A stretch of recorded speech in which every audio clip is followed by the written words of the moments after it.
relawan politik ini menjadi unik dan dibicarakan oleh publik. Saat kemudian saya tertarik untuk membuat sebuah relawan dengan nama pribadi. Pertama kali muncul karena relawan itu kan tidak berbayar ya. Kita harus punya sikap siap, mental, kos dan sebagainya. Saya membuat nama relawan dengan nama Arwan.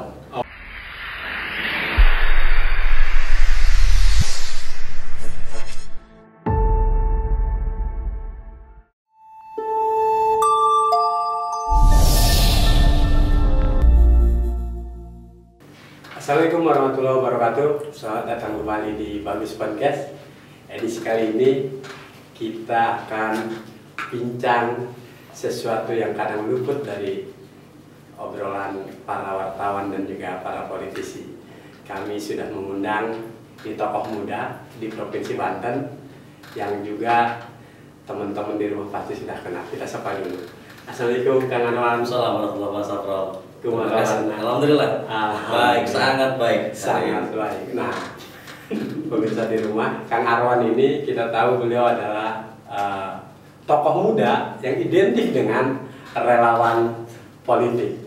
Maka kita pas undang beliau karena kita akan ngobrolin soal fenomena relawan politik, terutama di Provinsi Banten. Kang Arwan, ini kami ingin menggali soal filosofi relawan ini.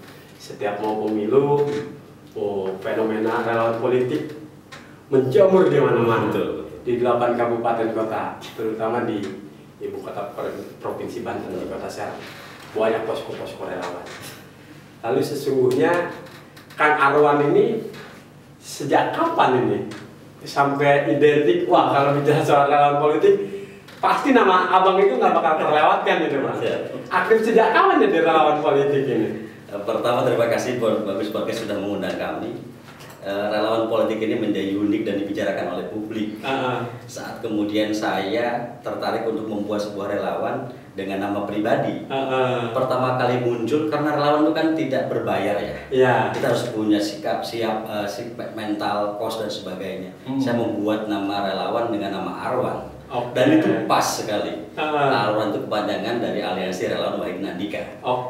Saat pertama kali muncul Wahidin, saya ke Wahidin ya, Aliansi Relawan Wahidin. Tapi kemudian ketika Andikanya nyatu jadi Arwan, sudah saja melekat. Ada Pilgub 2017 saya sudah membuat relawan. Lalu beberapa wilayah namanya Arwan Kota Serang, Arwan Kota Cilegon, Arwan Lebak, bahkan ada yang menanyakan siapa ketua Arwan. Nanya lagi, siapa ketua Arwan? Dan seolah-olah memang jadi brandingnya di sini ya. Munculnya. Padahal personal branding ini kecerdasan Kang Arwan. Dan yang paling hebat ketika Kang Arwan terjun sebagai relawan politik di 2017 dan sukses Bang ya. Sukses dan menang. Saat itu hanya 3 relawan yang diakui dan dipanggil dalam satu panggung. Pertama adalah kawan Wahidin yang diciptakan oleh anaknya Pak WH, lalu sahabat Andika oleh Andika, dan Arwan sendiri oleh masyarakat yang betul-betul belum mengenal wilayah seperti kami. Itu dipanggil di Tembong saat itu. Itu menakjubkan bagi kami saat itu. Meskipun kalau bicara secara nasional Kang Arwan, fenomena relawan politik mulai kita ketahui, mulai dipahami publik sejak pemilu 2014 saat Jokowi. Sejak zaman Pak Jokowi. Lalu 2014 di mana posisi Kang Arwan saat itu? Saya saat itu masuk dalam wilayah relawan pendukung Jokowi. Saya diamanahkan untuk menjadi ketua Solidaritas Merah Putih. Solmed ya? Solmed yang memang afiliasi politiknya kan ke Jokowi. Dan dilanjut kemudian saya membuat wadah sendiri namanya Sapeci. Sahabat pendukung Cak Imin. Sapeci berada di wilayah-wilayah Banten saya. Sampai jadi para pengurus itu wajib pakai peci saat itu. Karena sampai peci kan sampai berucap ini. Ini keren ini. Lalu kita 1 tahun lagi pemilu 2024. Kang Arwan sudah brandingnya sebagai tokoh relawan politik. Pasti sudah banyak yang mendekati nih Pak. Betul. Di 2024. Sapor tapi belum ke situ dulu. Iya, Kenapa akhirnya nyaman jadi relawan politik? Kenapa nggak jadi peserta pemilu aja Bang? Pertama, menjadi peserta pemilu kita harus menghitung. Karena bagaimanapun juga menjadi kontestasi itu harus ada kos politik. Bagaimanapun dalam pola politik di Indonesia kita mengenal dengan istilah silaturahmi. Kalau kita datang ke rumah orang lalu tidak membawa 1 rupiah pun itu menjadi persoalan. Bukan dipilih malah nanti dihujat. Maka pendekatannya adalah pendekatan silaturahmi. Saya memang 2004 saya sudah buat satuan pendukung Arwan, SAPA namanya, dan saya juga sudah menciptakan lagu oleh KPJ dibantu. Tapi tanda setengah perjalanan ketika saya menghitung, saya tidak mau 2 kali kalah. Saya 2019 pernah nyalon di partai Hanura dengan saat itu saya percaya diri punya DPRD mana itu? Kabupaten Lebak. Tapi hanya 800 suara yang saya dapatkan. 800 suara yang saya dapatkan. Nah, padahal hanya 1.400 juga bisa dapat. Lalu kemudian hijrah ke dalam politik, dan saya rasa ini adalah salah satu cara untuk menunjukkan diri bahwa kita juga punya potensi untuk mengembangkan. Kalau orang jualan di all shop, jualan baju, kalau saya jualan orang. Ini menarik. Kenapa kita ngobrol dengan Kang Arwan soal fenomena relawan politik? Karena minggu kemarin kita dikagetkan ya, pelantikan Menkominfo yang baru, ya, juga tokoh relawan politik nasional ya, Pak Budi Ari Setiadi. Ini menjadi menarik, tokoh relawan politik, dia kemudian akhirnya menjadi menteri, duduk di eksekutif. Tentu ini menjadi sesuatu yang kita harus tanyakan, apa sesungguhnya target Kang Arwan menjadi relawan politik? Apakah memang di sini passionnya gua nih, atau mungkin ada mimpi-mimpi yang ingin dikejar oleh Kang Arwan? Ya, nonsen kalau kita bicara mendukung orang tidak punya kepentingan. Karena relawan tagana saja ada gajinya, relawan. Maka makna relawan ini secara eksplisit harus disampaikan bahwa kita berdiri menjamur. Kalau kita perannya bagus lalu mampu menaikkan popularitas orang, maka kita juga akan dilirik. Saya punya mimpi dari dulu sebetulnya. Sejak Arwan didirikan, kita minimal punya pemerintah yang betul-betul lekat dengan kita. Bukan untuk kepentingan pribadi, karena jelas kalau kemudian WH, Hatim dan Andika ngurusin kami saat itu harus menggunakan dompet pribadi nggak bakal terukur. Tapi ada dana APBD yang bisa disiapkan untuk menjadi salah satu cara bagi kami untuk mencari nafkah. Dan target saya saat ini tahun 2004, saya ingin menghimpun kawan-kawan. Kan percaya saya di mana, yang penting Ketum Arwan di sana. Karena sudah menimbang, sudah melakukan pendekatan dan tracking, sehingga teman-teman tidak pernah komplain. Bagaimana dulu pada saat di Kabupaten Serang saya buat relawan Jaya dengan Jitu, lalu kemudian saya di tengah perjalanan karena ada sesuatu dengan Ibu Tatu, komunikasi yang tidak nyambung, hampir 90% pindah ke Jarum, jaringan Nasrul Ulum, saya buat Jarum. Jadi bukan figur saat itu, tapi siapa yang bawa, sehingga teman-teman ini seperti IO saja. Seperti IO, masyarakat yang menjadi pesertanya kita IO, bagaimana caranya mengemas, membranding, dia bisa menarik, orang bisa tertarik untuk sama-sama mendukung calon yang kita usung. Ini menarik Sobat Pangus, bahwa relawan politik itu pola kerjanya sama seperti IO. Sama persis ya? Sama. Nah, Sapro juga banyak kawan-kawan, bahkan ada adik mahasiswa juga banyak nih yang tertarik Bang. Karena figur-figur tokoh relawan politik bukan orang sembarangan. Dia pasti banyak pasukannya. Dia pasti bagus jaringannya. Makanya beruntung kami bisa mengundang Kang Arwan hari ini. Lalu apa sesungguhnya kerja-kerja relawan versi Abang ini? Ya, saya ingin sampaikan bahwa menjadi relawan tidak mudah. Karena bagaimanapun dalam mengemas sebuah nama saja itu perlu pertimbangan. Kalau saya memunculkan nama relawan tertentu dengan nama yang sulit diingat masyarakat, maka itu sulit dijual. Maka saya selalu menggunakan istilah akronim yang mudah diingat, lalu menggunakan tagline. Tagline itu menjadi salah satu, misalnya salam, atau kalau saya Satuan Pendukung Arwan itu salam sapa. Jadi kegiatannya menyapa warga, itu kan jadi nyambung. Dia harus punya kreativitas, dan tentunya ini juga salah satu pekerjaan bisa jadi masuk dalam ekonomi kreatif. Kreativitas dalam rangka untuk memberikan, ya seperti konsultan politik, tapi tidak di dalam, bisa keluar, bisa mobilisasi massa dan sebagainya. Apa yang dilakukan oleh saya pasca kemudian izin untuk membuat sebuah, itu kalau dulu kemarin kita tidak izin, tapi berkembang saja. Tapi kalau saat ini karena kita juga tidak mau dikecewakan oleh calon diusung, maka kita izin terlebih dahulu. Kalau diizinkan, dan kemudian mungkin para calon juga sekarang menilai, bahkan meminta. Ada satu calon DPR RI yang kemudian meminta saya, bahkan siap datang ke notaris untuk tanda tangan. Ketika saya jadi, kamu jadi anu. Itu kan menarik. Ada tawaran gitu. Saya akhirnya datang dan kemudian tanda tangan atas di notaris. Kita punya nilai jual kita. Profesional kerjanya ya. Tapi kalau dulu ya memang kita belum punya nama, ya harus punya modal sendiri. Hampir banyak hutang-hutang saya dulu. Bekasnya Dewa Hidden Andika. Dan di akhir kemudian siapa suruh Arwan relawan kan gitu. Berarti 2017 Kang Arwan itu kerja politiknya tidak ada kontrak, tidak ada perjanjian apapun. Nah untuk ke depan termasuk juga para relawan-relawan politik anak-anak muda harus mulai profesional ya. Karena ya itu tadi ternyata kreativitasnya sangat menjadi tantangan terbesar.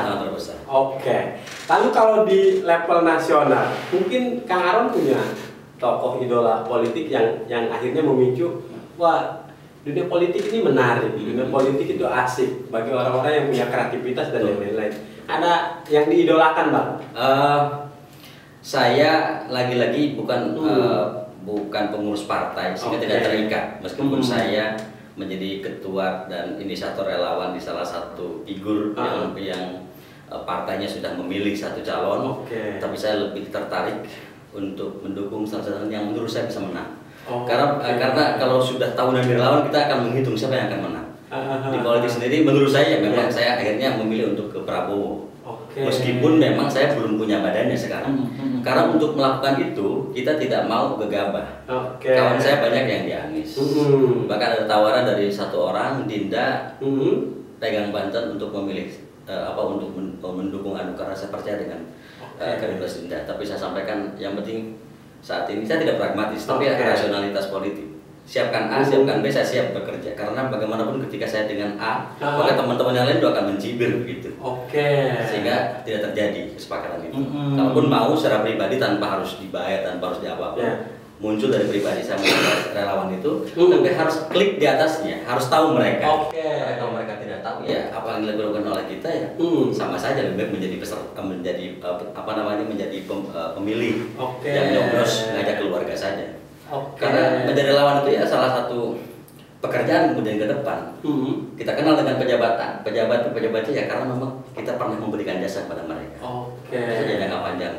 Jadi ada politik balas budi ya sesungguhnya tapi dalam koridor yang positif. Misalnya berbasis program untuk para relawan. Tapi sepanjang karir Kang Arwan dari 2017 sukses memenangkan Pak Wahidin dan Pak Andika. Pernah gagal nggak sih jadi relawan politik? Pernah. Di pasca itu setelah berapa kita pemilihan? Pilkada ya? Pileg, saya banyak di pileg ya. Pileg itu saya pernah membuat jaringan jamaah dari Pak Haji Maksudi, lalu Kasep kawan F10 kalau menang, lalu Wahid kawan Haji Endai menang. Di 1 tahun politik itu saya tidak hanya satu. Yang penting berbeda. Model sekarang aja saya di DPD saya punya relawan. Lalu di Pilgub nanti buat relawan. Di kabupaten relawan, kalau Pilpres belum. Pileg provinsi juga punya relawan namanya Anu, RI punya relawan namanya Anu. Sebelum ini kita buat relawan RI saat itu. Karena ya salah satu itu aja branding saja bahwa Arwan ada di sana sebagai apapun, bukan sebagai orang partai. Ini asiknya dengan Kang Arwan, gentleman. Karena Kang Arwan kita tahu banyak juga kawan sahabat, bahkan para senior, dia sengaja jadi relawan, berafiliasi dengan salah satu tokoh dan yang lain-lain. Tapi dia sembunyi, karena bahasa kami kadang-kadang para wartawan, wah pengen main 2 kaki nih. Nah ini yang selanjutnya dari Kang Arwan. Ketika mendukung seseorang, totalitas, tapi juga ke publik, gue ada di sini, gitu. Dan itu keren bagi kami. Itu keren karena sesungguhnya politik harus mengedukasi ke anak-anak muda. Jangan sampai anak-anak muda kadang keberpihakannya dia sembunyikan untuk kepentingan tertentu. Tapi ini nih benar. Kalau kemudian kalah, apa konsekuensi sebagai relawan? tidak ada yang ya kalah saja. Karena memang menjadi ikhtiar. Mungkin kalah yang paling meyakinkan bagi si calonnya.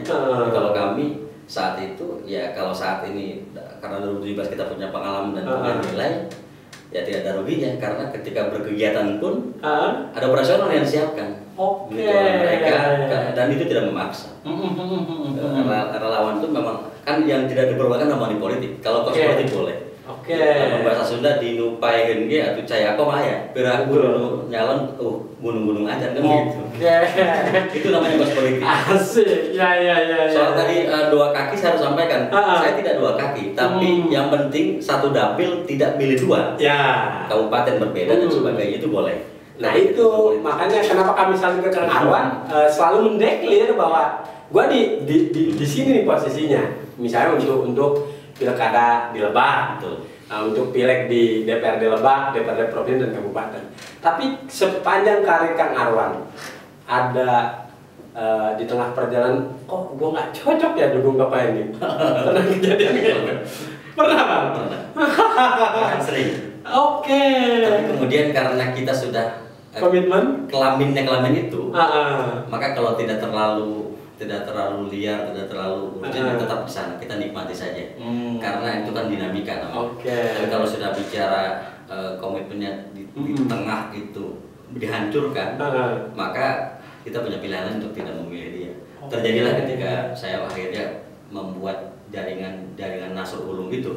Ketika di situ saya berkomunikasi dengan satu orang dalam 1 minggu, kalau tidak menemui kami maka kami akan pindah. 1 minggu nggak jauh pindah.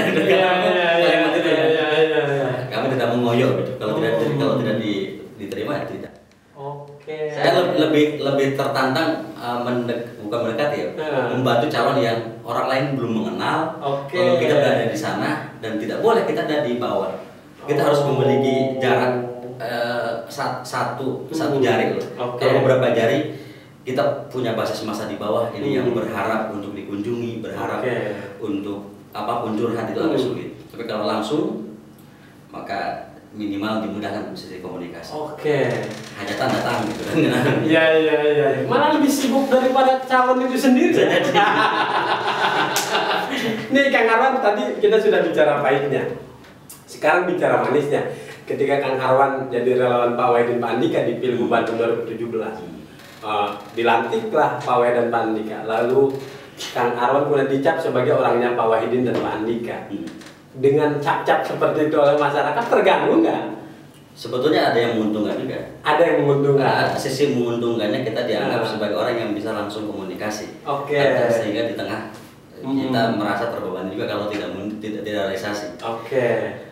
Pada saat relawan selesai memenangkan, maka kita berganti tubuh saat itu.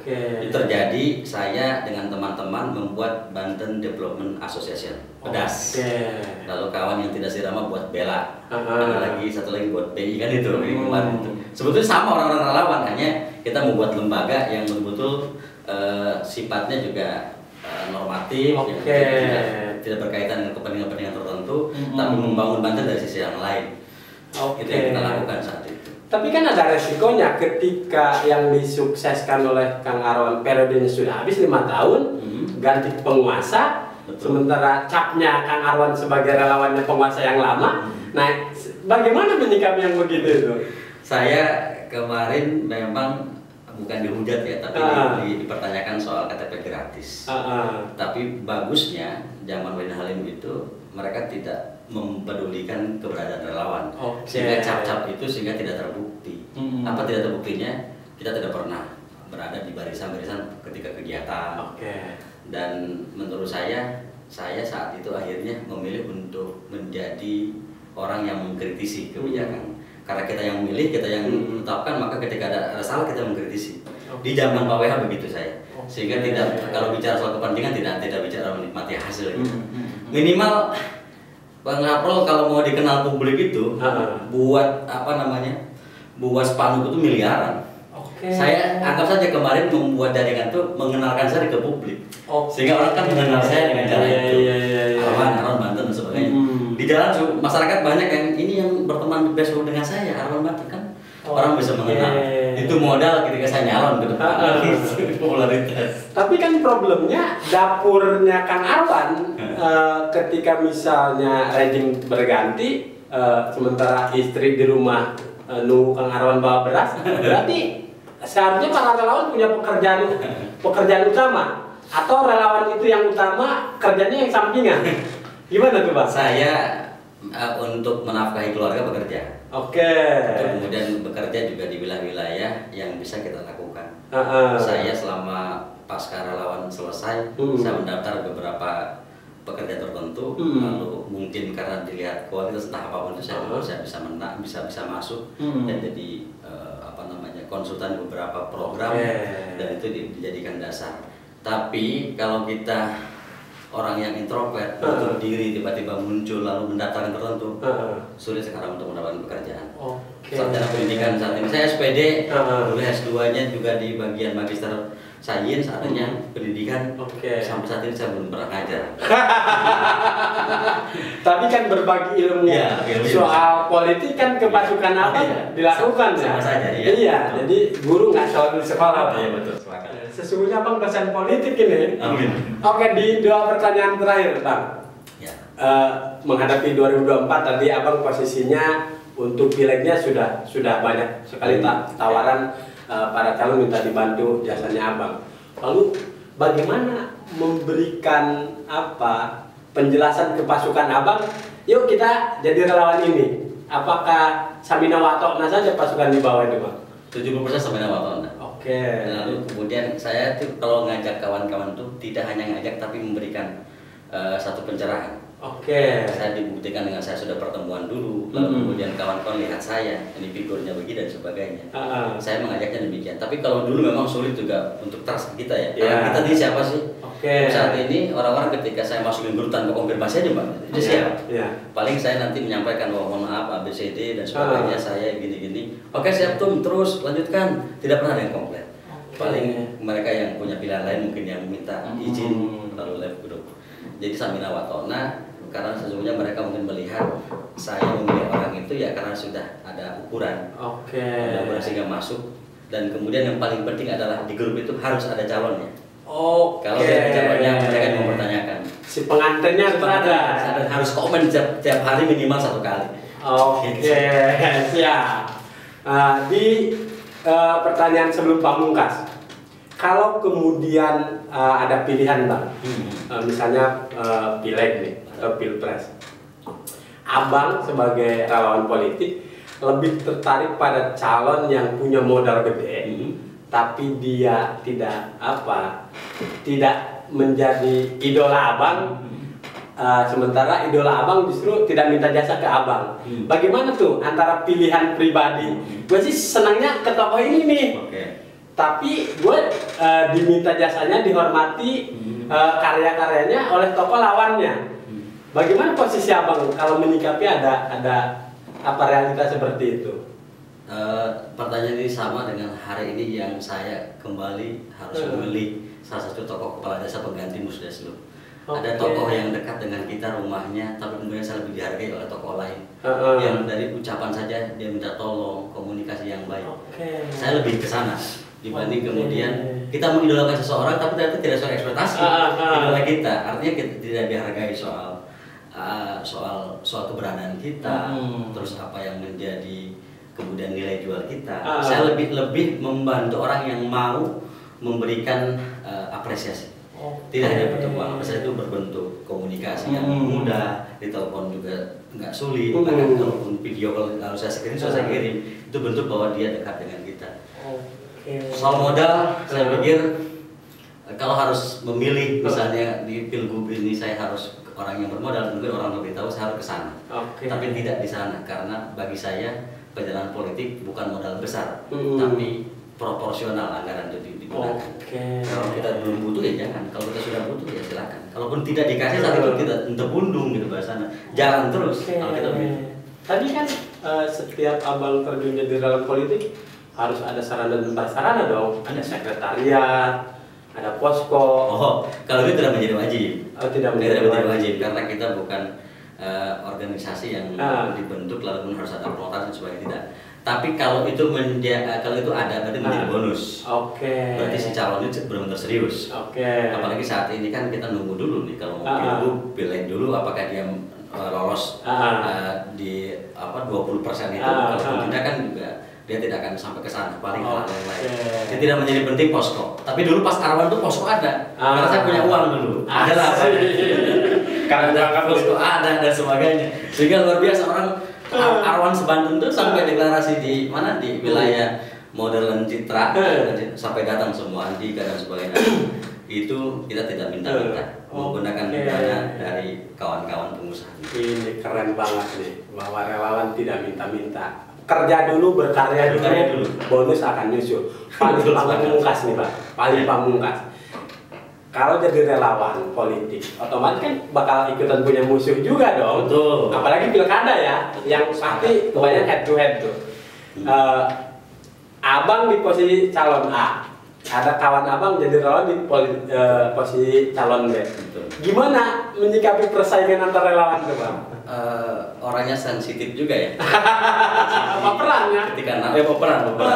Ketika nama organ kita dipelintir menjadi jarum pentol saat relawan politik. Tapi makin kesini saya akhirnya kalaupun mau menyerah, menggunakan akun anonim lebih baik.